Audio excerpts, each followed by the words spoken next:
My re-binge of the show was pretty interesting and pretty amazing. It's interesting when you rewatch a TV show and you start noticing little differences. You start noticing things that you didn't notice at first but now appreciate. And you start to appreciate the show even more when you rewatch it because you're revisiting this story and you know what's going to happen, but you don't really care. You're just kind of going along for the ride. And Seven Deadly Sins became one of my favorite shows in quite a while, you know. But why is it? Why do I like the show so much? Well, I'm going to give you my 7 deadly reasons why you should watch the 7 Deadly Sins. I will basically be talking about stuff like the plots, the characters, and all that lot. And if you haven't really seen the show, go watch it, you know. I'll try not to spoil it for you, so I'll be as spoiler free as I can possibly be, but it'll be quite difficult not to spoil it just because, come on, you've got to have seen this show to be honest with you. On with the countdown. The first deadly reason why I love the 7 Deadly Sins is the plot. But what is the plot? Well, the 7 Deadly Sins were once an active group of knights in the region of Britannia who disbanded after they supposedly plotted to overthrow Leonis' kingdom.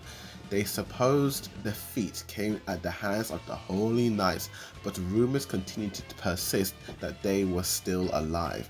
10 years later, the Holy Knights staged a coup d'etat and kidnapped the king, becoming the new tyrannical ruler of the kingdom. The third princess, Elizabeth, then starts out on a journey to find the 7 Deadly Sins and enlists their help in taking back the kingdom. Now, what I really like about the plot is that it's very fast paced. It's like every episode is just moving forward towards another big event, towards another big moment in a way. Really excited to see where it's going, you know. Obviously our main characters, Elizabeth finding the 7 Deadly Sins. The first one she finds is Sir Meliodas. The thing, obviously it's a bit of a spoiler, but the thing is that if you haven't seen the trailers for this show, if you haven't seen the poster of it, if you just kind of like look at Netflix and just see what Netflix has to offer, you click the show. Like, the thing with the show is that I didn't know that the yellow haired boy was going to be not only a 7 Deadly Sin, but the leader of the 7 Deadly Sins. That kind of surprised me and kind of made me even more intrigued with the show, because I thought he was going to be with Elizabeth and those two were going to journey out to find the sins together. That's kind of what I thought was going to happen, so I was genuinely surprised by that. I liked how the first episode didn't even give you the theme song, so it doesn't show you Meliodas with the other sins and just doing his thing. I kind of thought that was pretty groovy as well, to be honest with you. Yeah, the plot is pretty damn good, and as I said in the opening, I wasn't going to spoil it for you, but I'm going to spoil it anyway, just because there's so much to talk about in terms of the plot. So I'll try and spoil it and not spoil it at the same time. Like, I really like the way the plot goes in season 1, you know.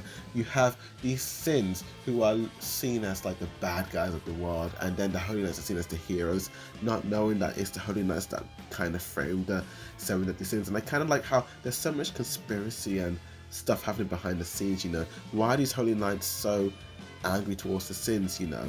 Why are certain allies of the past now hunting them down, even though they probably know that the sins are innocent in a way?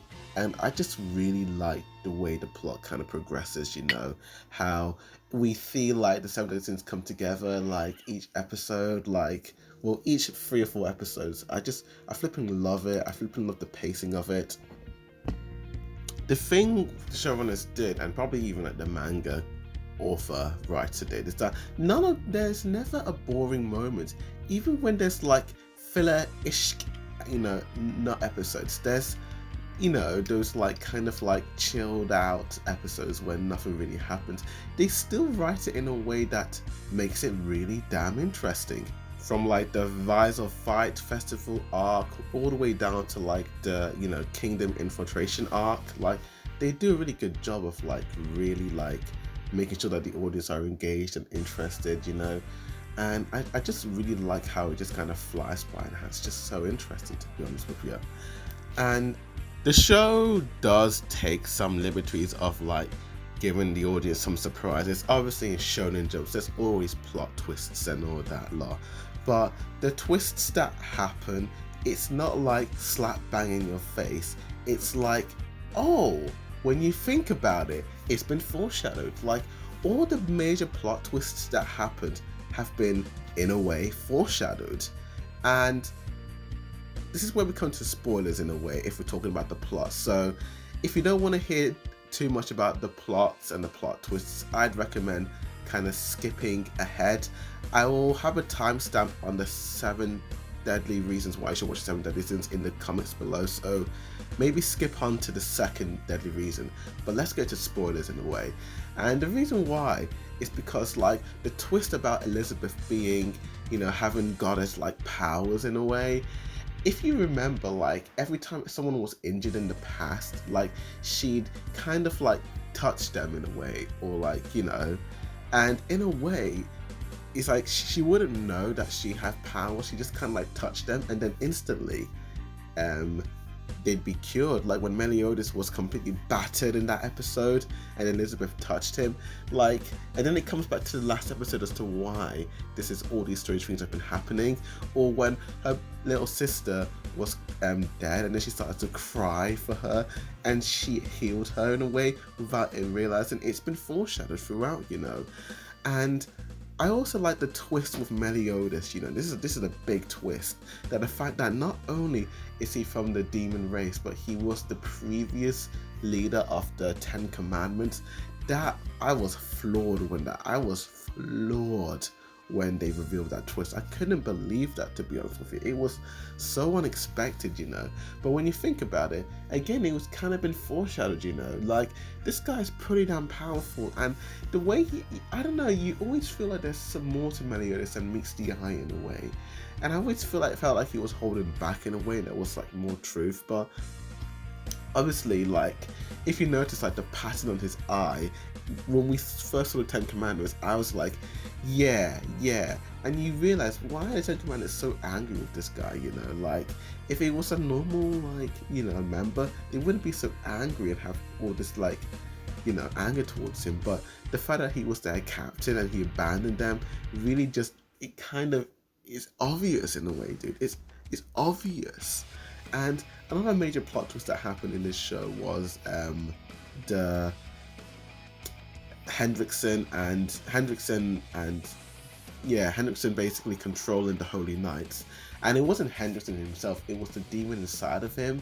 And the fact that the demon inside of him basically, you know, put a spell on, like, you know, the Holy Knights, kind of like, you know, Gil and the rest, like, kind of made you realize. And when he said, and then there's like a flashback of Meliodas telling Gil, if you are ever weak or feel vulnerable, say you are stronger than the 7 deadly sins. Before he said that, whenever Gil confronted Meliodas, he was always so cocky, being like, I'm stronger than the 7 deadly sins, but then not realizing that, oh shoot, it was a cry out for help. And I was like, oh my god, that was a good twist.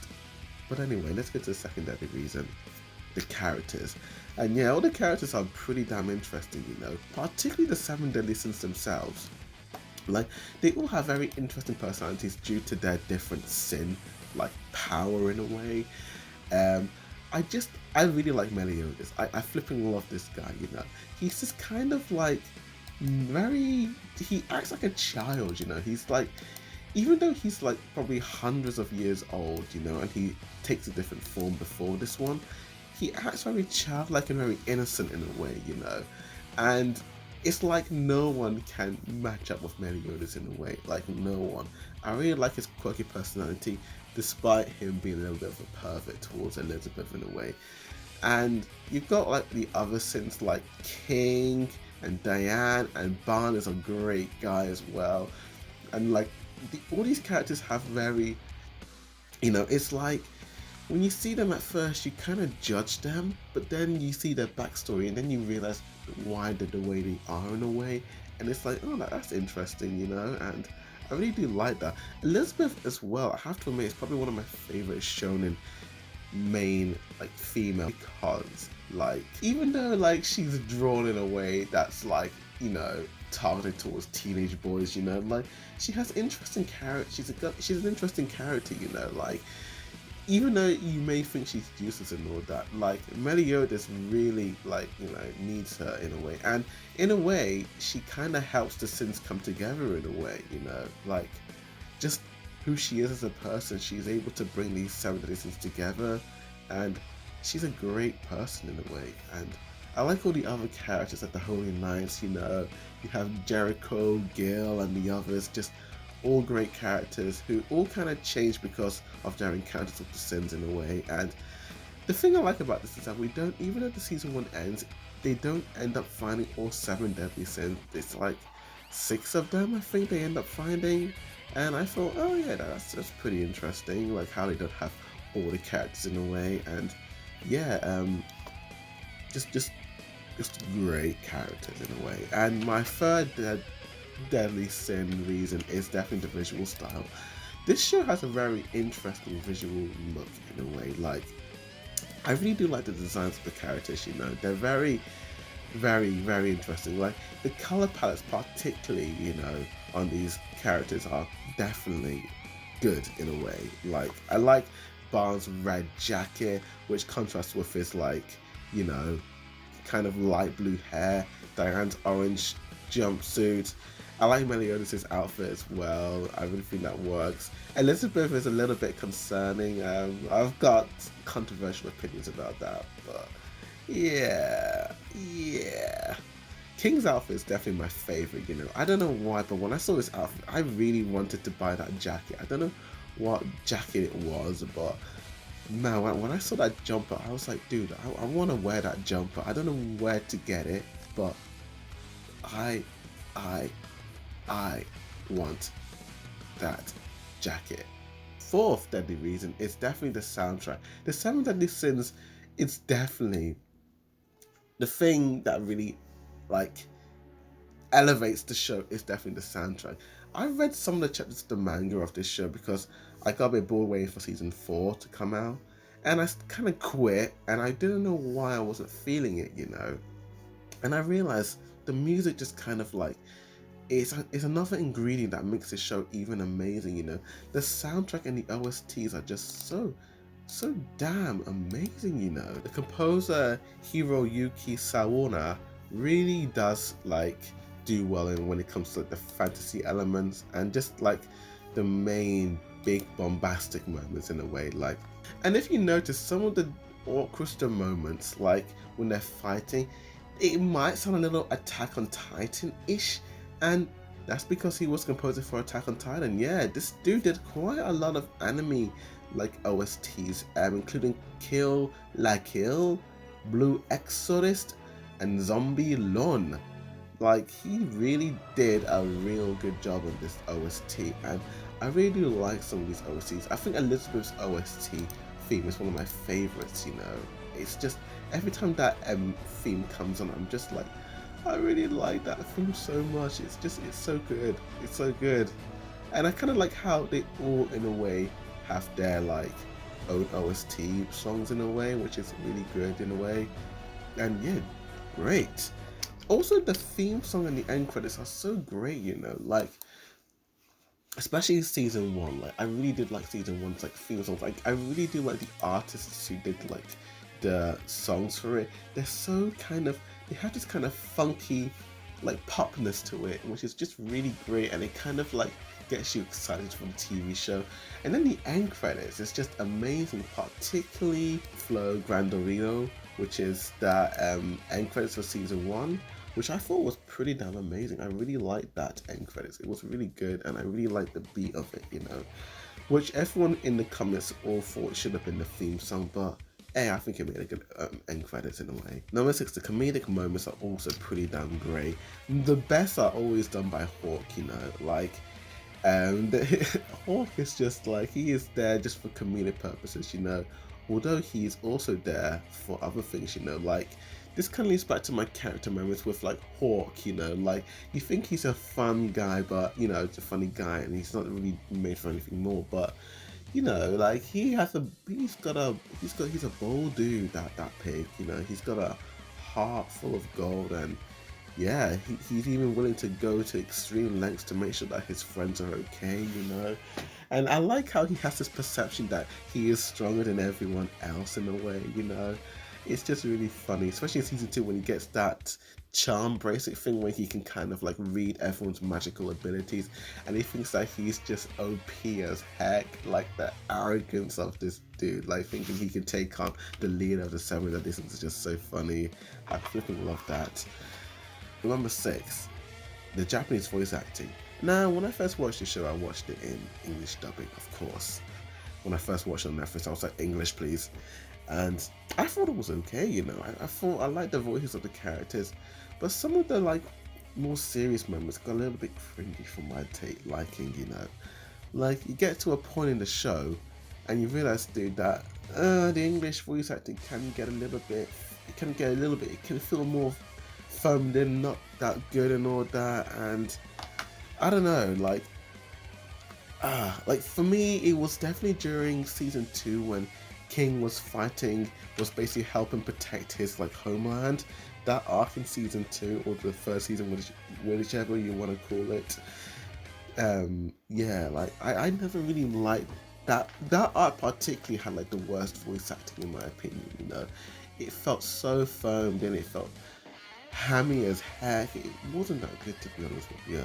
I wasn't really into it in a way, to be honest with you.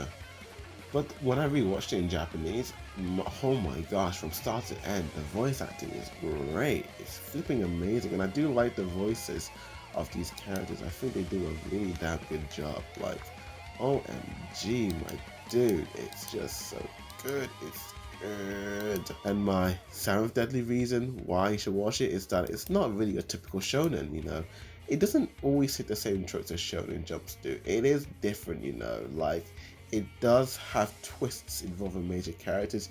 You think it'll go one way, like typical shonen jumps do, but it goes the other way. Um, Obviously, your main character is this kind of, you know, maybe this isn't really a goofball. He's very intelligent, you know, but he acts like a goofball just because it's kind of revealed later on in the show that he has to act this way in a way. So it's not like he really has a choice. It's like he likes to act this way in a way, but he does it so that he can kind of forget who he used to be, you know. If you watch my spoiler review on major characters, then you'll definitely know why. And I really just like the way the show is, you know, like it does go a different route and it is pretty interesting, you know, and it's a very binge-worthy show to watch. You know, you will definitely love watching this show. You can watch it again and again and again and never get bored of it. It's a great show. If you really want to get ahead with it, then just watch it, read the manga. But I'm just waiting for the anime, to be honest with you. It's definitely worth it.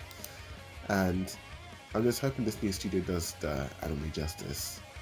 And that is my 7 deadly reasons to watch the 7 Deadly Sins. So thank you for watching my little review.